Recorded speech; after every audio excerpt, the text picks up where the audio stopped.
कि किसी तरह की यहाँ पर दो फाड़ की बात है, लेकिन अब लगातार जो खबर दिखाई थी उस पर मोहर लग गई है। ललन सिंह ने रखा कि नीतीश के नाम का प्रस्ताव, इस वक्त की बड़ी खबर आपको बता रहे हो, चुनावी सक्रियता के चलते इस्तीफा देने की बात यहां पर की गई है। जेडीयू अध्यक्ष पद से ललन सिंह के इस्तीफे की बात सामने आई है। तस्वीरें आपको दिखा रहे कार्यकारिणी की बैठक की, और राष्ट्रीय कार्यकारिणी की बैठक में यह इस्तीफा दिया गया। इस वक्त की बड़ी जानकारी, नीतीश कुमार बन चुके हैं जेडीयू के नए अध्यक्ष। और आपको बता दें कि पहले तमाम लोगों की तरफ से कहा जा रहा था कि एक रूटीन मीटिंग है, लेकिन अब ये बात जो है वो पूरी तरीके से झूठ नजर आ रही है, क्योंकि अब राष्ट्रीय कार्यकारिणी से बैठक से निकलकर बड़ी खबर जो है वो सामने आई और जेडीयू के राष्ट्रीय अध्यक्ष ललन सिंह ने अपने पद से इस्तीफा जो है वो दे दिया गया। और अब सवाल ये है कि क्या नीतीश कुमार पार्टी की कमान संभालेंगे, बड़ा सवाल था। और उस पर अब जो पिक्चर है वो क्लियर हो गई कि वो खुद यहां पर नए अध्यक्ष के तौर पर जो पार्टी का पूरी कमान है और साथ ही साथ पार्टी का जो कार्यभार है वो अब संभालेंगे। और इसको लेकर ही 2-3 दिन से लगातार चर्चा हो रही थी। हालांकि जेडीयू के नेता, आरजेडी के नेता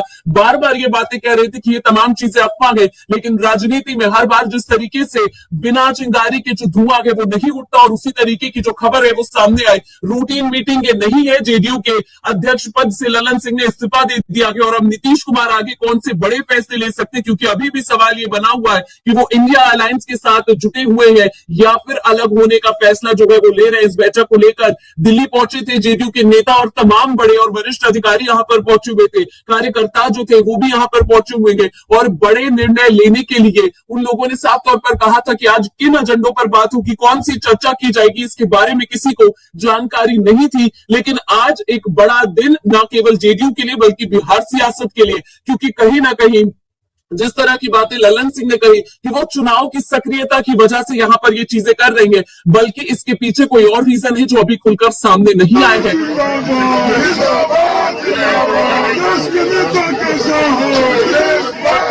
या फिर बीजेपी जिस तरीके से कह रही है कि लालू प्रसाद यादव ने उन पर प्रेशर डाला, और साथ ही साथ रणनीतिकार जो है असली वो लालू प्रसाद यादव है, क्या कुछ रीजन है उस पर भी लगातार चर्चा करेंगे। तो साथ ही साथ आपको बता दें कि इंडिया गठबंधन की भी इस पर नजर थी। फिलहाल किस तरह की बातें जो है इनके इस्तीफे की बात सामने आएगी वो देखने वाली बात होगी। और साथ ही आपको बता दें कि इस्तीफा देने के बाद उन्होंने पार्टी के नए अध्यक्ष के लिए खुद नीतीश कुमार के नाम को आगे किया, उनका प्रस्ताव रखा है। और इस्तीफा देने से पहले ललन सिंह सीएम नीतीश कुमार के साथ एक ही गाड़ी में सवार होकर यहां वेन्यू पर पहुंचे थे, कॉन्स्टिट्यूशन क्लब पहुंचे थे। और बैठक से पहले समर्थकों ने नीतीश के पक्ष में नारे भी लगाए थे, और कार्यकर्ताओं ने नीतीश कुमार जिंदाबाद, नीतीश कुमार देश के प्रधानमंत्री बने, इस तरह के नारे जो है वो कार्यकर्ता लगाते हुए नजर आए थे। और ललन सिंह ने अपने अध्यक्षीय भाषण में कहा कि चुनाव में अपनी सक्रियता को देखते हुए अध्यक्ष पद से मैं इस्तीफा दे रहा हूं और नीतीश कुमार का नाम अध्यक्ष पद के लिए प्रस्तावित करना चाहता हूं। ये उन्होंने अपने इस्तीफे के दौरान